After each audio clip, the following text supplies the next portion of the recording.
an actor, producer. Guys, well, I knew this will happen. Please, let's restrict ourselves to clap. You can clap as loudly as you want. Please do not hoot.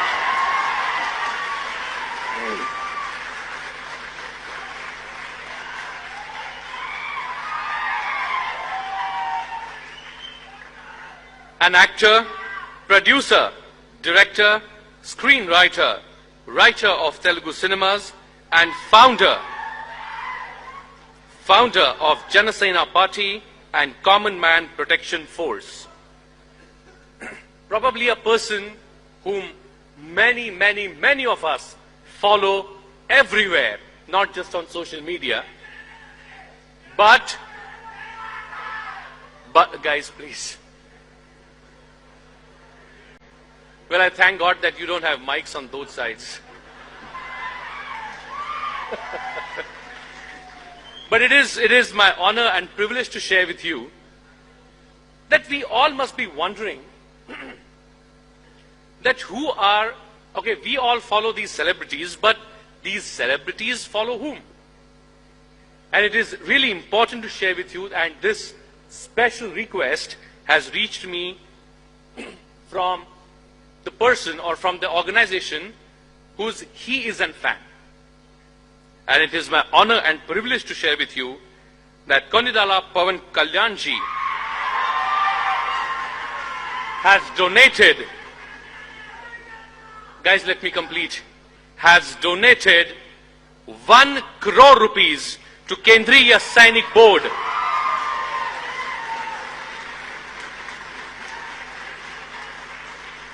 And before I request him to share his thoughts on this important topic today, I request my technical team to kindly relay a small film made on life and work of Konidala Pawan Kalyan.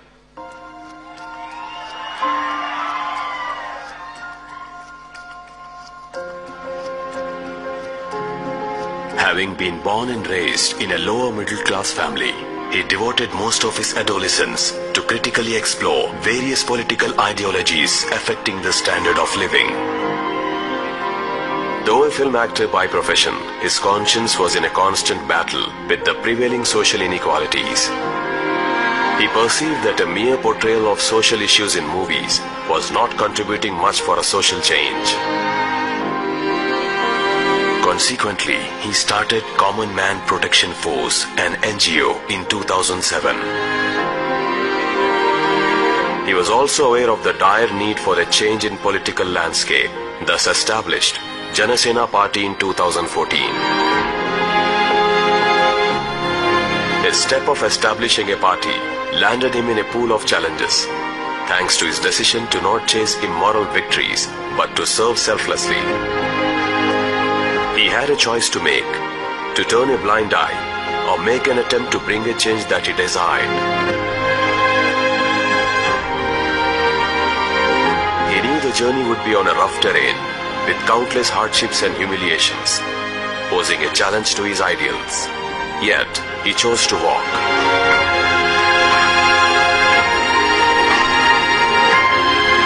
It's an honor to invite a common man who embarked on a journey that demands a brave heart. Welcome, Shri Pawan Kalyan. Bharat Mata ki! Before I invite him to address the gathering today, I request Sri Rahul Karat to kindly felicitate and welcome Konidala Pawan Kalyan ji. Please do not hoot and whistle, my friends. It is my sincere request once again. A big round of applause for Konidala Pawan Kalyan ji as I request him to kindly address the gathering.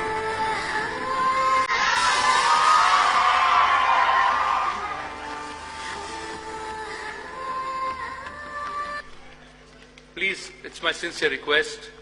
I'm going to request Konidala Pawan Kalyan ji to request him not to scream and shout. Please, thank you. As I'm used to 2 speeches minimum, I request Master of Ceremony to remind me once my time is finishes.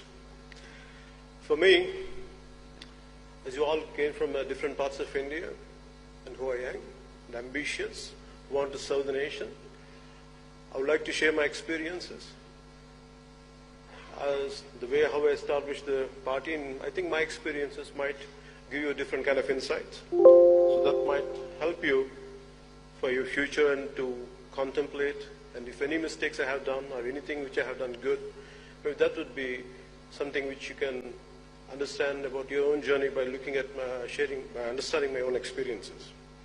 For me, when I had established JanaSenani party, it was for me, it's a national service, not for personal recognition, not for power, but for change. A change which is needed in our society, in our country, which we always wanted. Instead of sitting idle and having millions, having crores, having great popularity,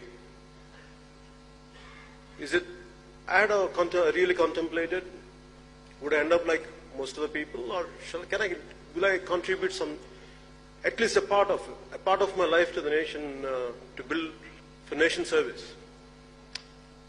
So it was, suddenly it didn't happen after becoming an actor.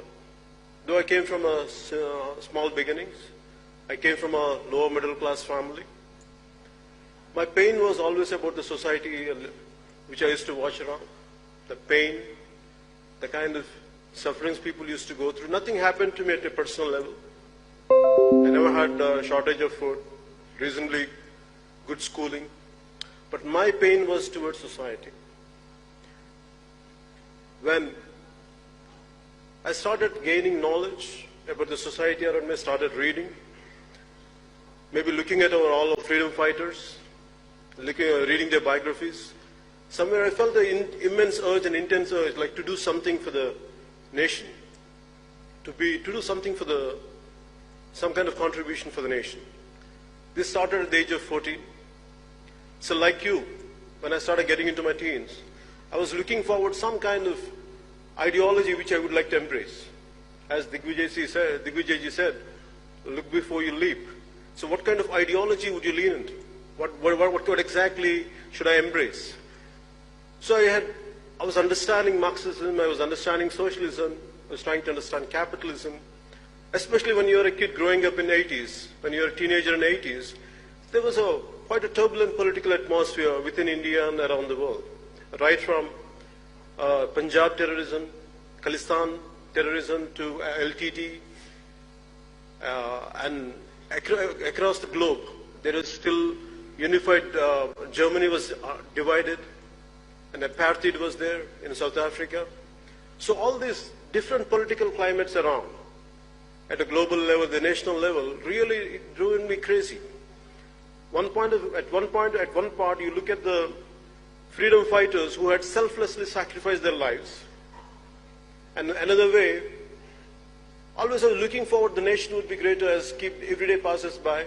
Every day, I thought this is going to be another beautiful year next year. But I was quite disappointed as a kid.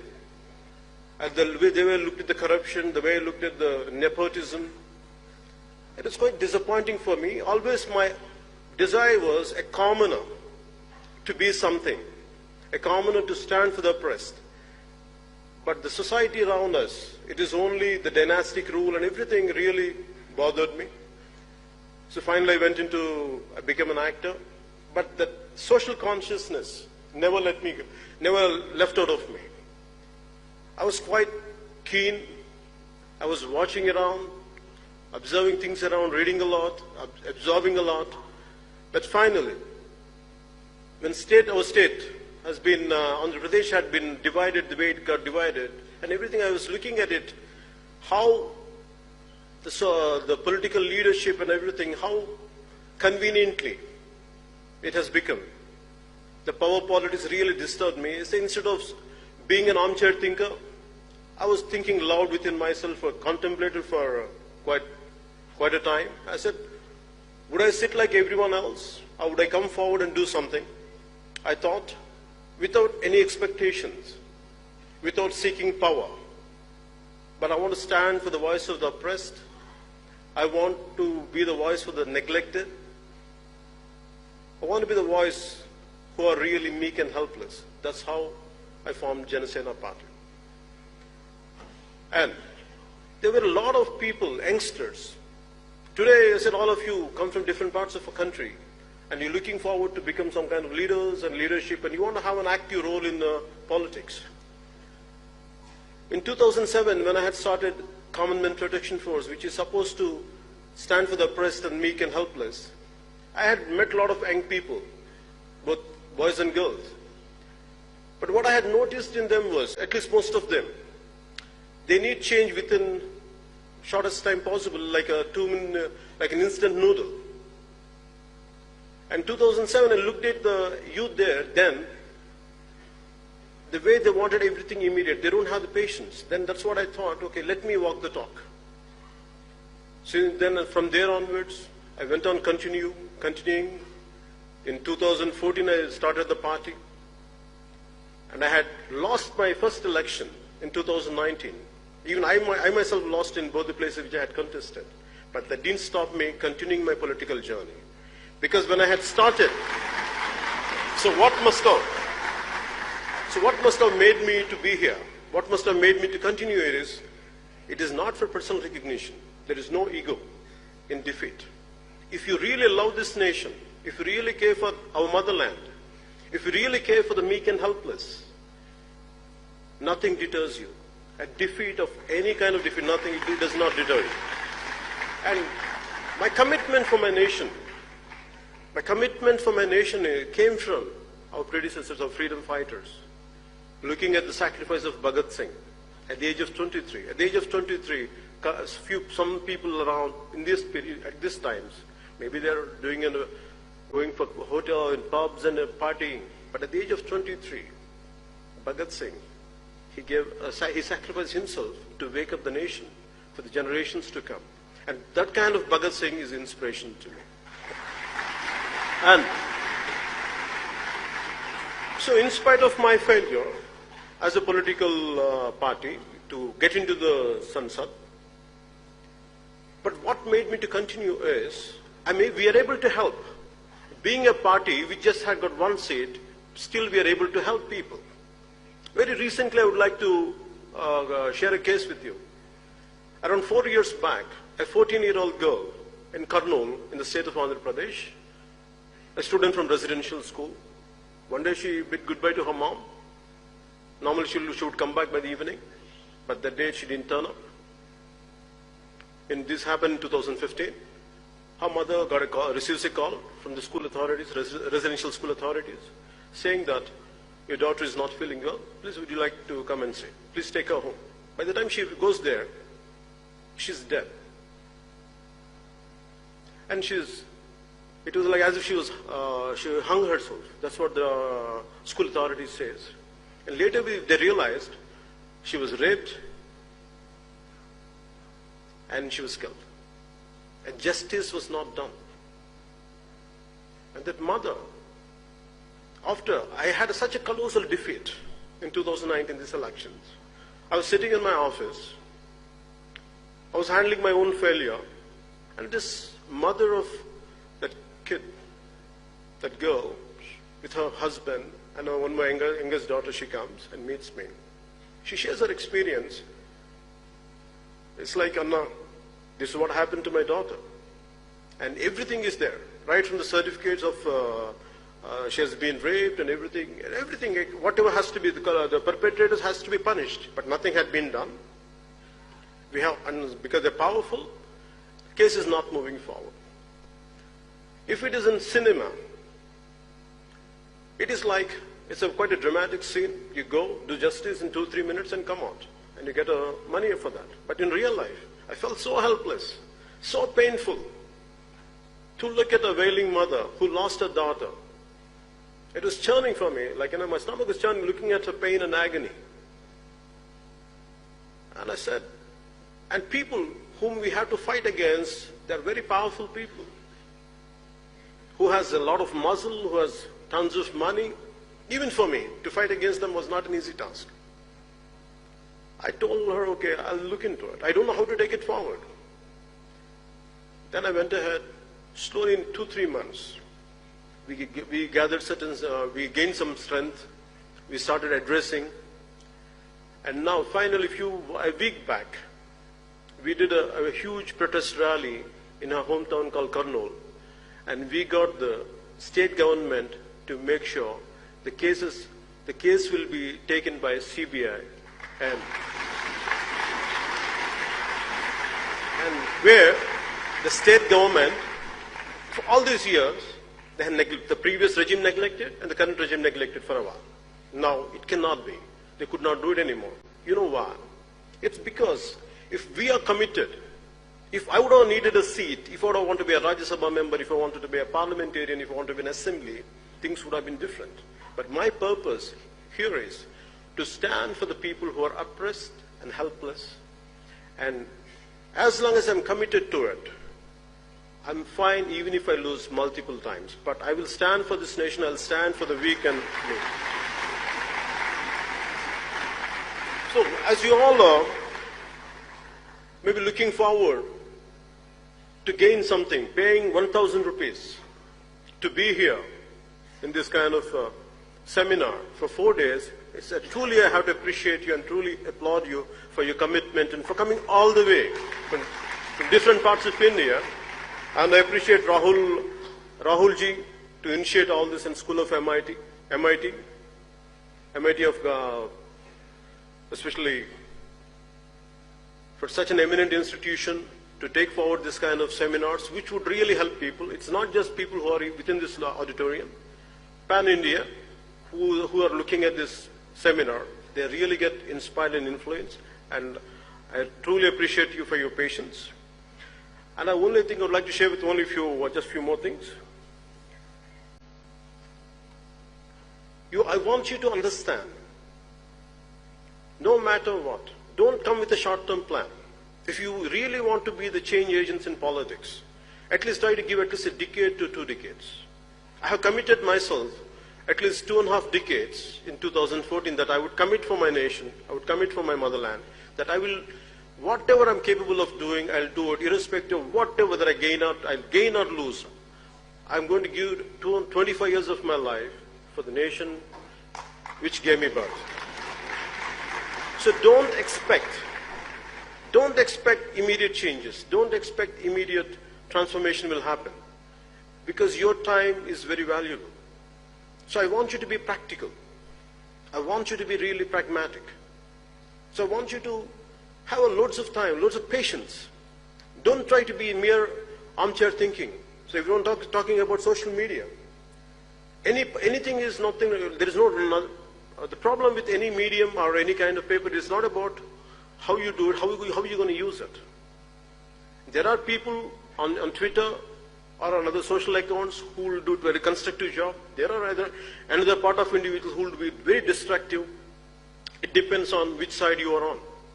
Always try to be constructive, be properly, analyze a topic.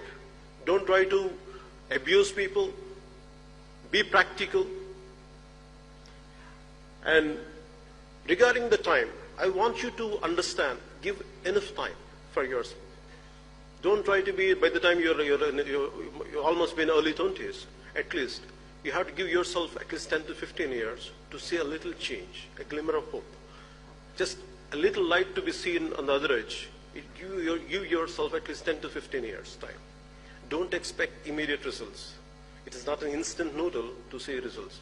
But I had immense despair when I came into politics. I knew all this. I had visualized all this. I had visualized my own failure. I had visualized my own success. But very strongly I had visualized is, one day I will do my bit part to transform, to stand for this nation, and which I'm able to continue my journey just because I didn't seek anything. I didn't seek any personal power. I sought personal power to people who does not have any power. Instead of giving out your opinions on social media is not going to help alone. You should come out in open. You should practically, you should do some political action. Mere attending seminars is one thing, gaining knowledge is one thing, but actually at the grassroots level, when you work, the kind of knowledge is going to be different. The kind of experiences will be different. You'll be a transformed personality. So mere attending seminars is good. Reading books is good. Gaining knowledge is good. Unless it is not practically being seen, not being at a grassroots level, if you don't go to the places, if you don't expose yourself certain experiences, the leadership quality would not come out. So I request you all to look into that. Instead of mere gaining knowledge, I want you to look into it. Try to gain some experience at a grassroots level. Gain some real experiences, not experiences at a mere sitting on the internet. That much I would like to convey to you. An ounce of action is better than a ton of talk. Be prepared to just a bit of practicality. Instead of gaining mere talking, I want you to be a bit practical. Get into hands-on experience. That would really help you. This, and what inspired me, what gives me hope is, when I said 25 years of my life, what made me to say that statement is, I'm not working for these times. I'm working for the generations to come. I'm working for your generation. It would take me time. This would. Because when I look at my own son's age, who is around 14, a little younger than that, I feel we have taken the greatest sacrifices done by our freedom fighters. Right from Bhagat Singh to a number of great leaders, they have sacrificed themselves. And yet, we don't carry that legacy. We are selfish, and we are completely self-centered. I questioned myself. I don't want to be the group of who just think about themselves, who are selfish. I don't want to be a part of that group. Whether I'm being an actor or not, whatever best I could do, I don't want to be that kind of society who just merely thinks in a selfish manner. So I came out, I'm doing my bit part. I also request you to do your bit part. There are enough political ideologies out there. I want you to evaluate each and every ideology consciously. Understand everything. What is the pros and cons of each and every ideology, whatever the political parties are there. If you want to go into them, join in them. But I want you to understand completely. Is it what you are? Then please completely embrace it. Stick to it and fight for it. And what made me to say this is, in the country, the moment in one of my videos, they had shown that Swami Vivekananda, the great men like Swami Vivekananda, the great saints like Swami Vivekananda, who inspired me.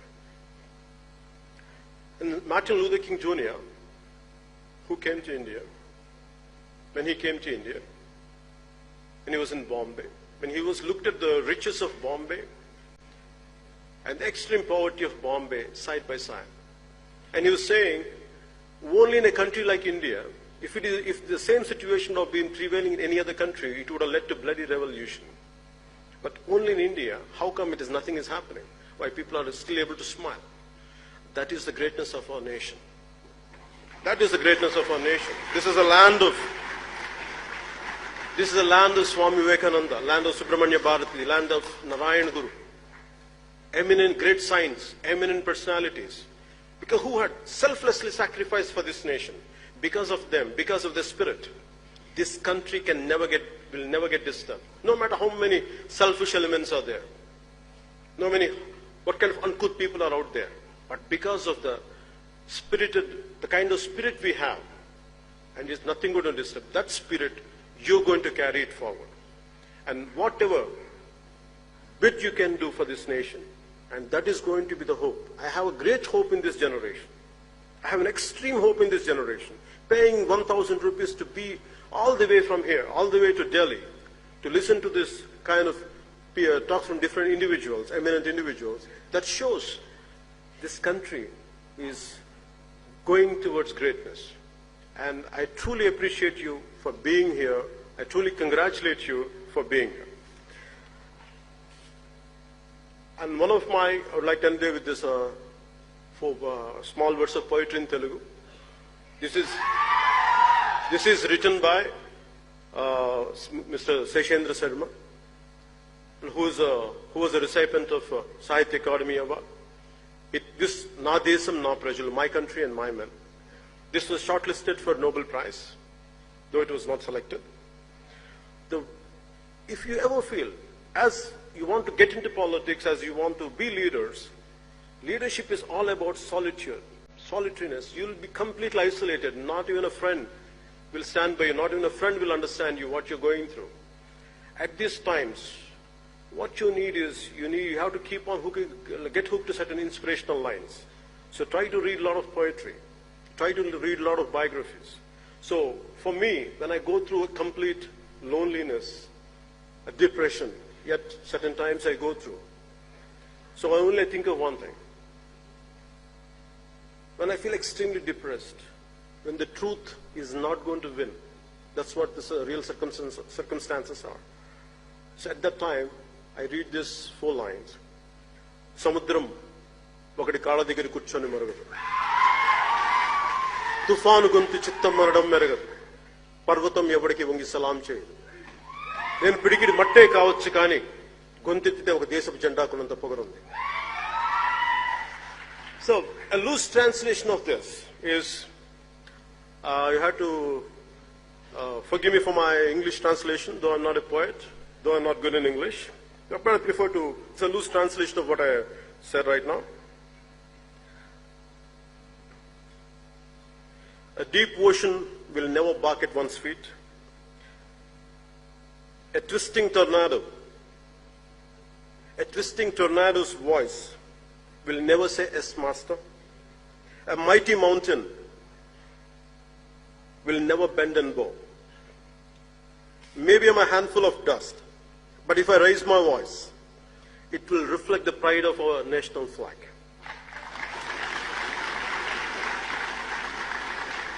We should be grateful for the nation we are born in. And be patriotic, be accountable, be responsible for your actions. And this country, we are of different ethnic groups, different linguistic backgrounds, different cultural backgrounds, yet always this country amazes me. We come from different backgrounds, different linguistic barriers, cultural barriers, yet we feel as one. We feel as one India. We feel as one nation. That is the greatness of this nation. No matter how many foreign forces would try to come and divide us, we will stand as one, we will be united as one. So, thank you for giving me this opportunity, and I'm grateful to you for listening to me. And normally I end up my speeches with Bharat Mata Ki Jai. I would be grateful if you say Bharat Mata Ki Jai. I thank you. And Jai Hind and Bharat Mata Ki Jai. Jai Hind.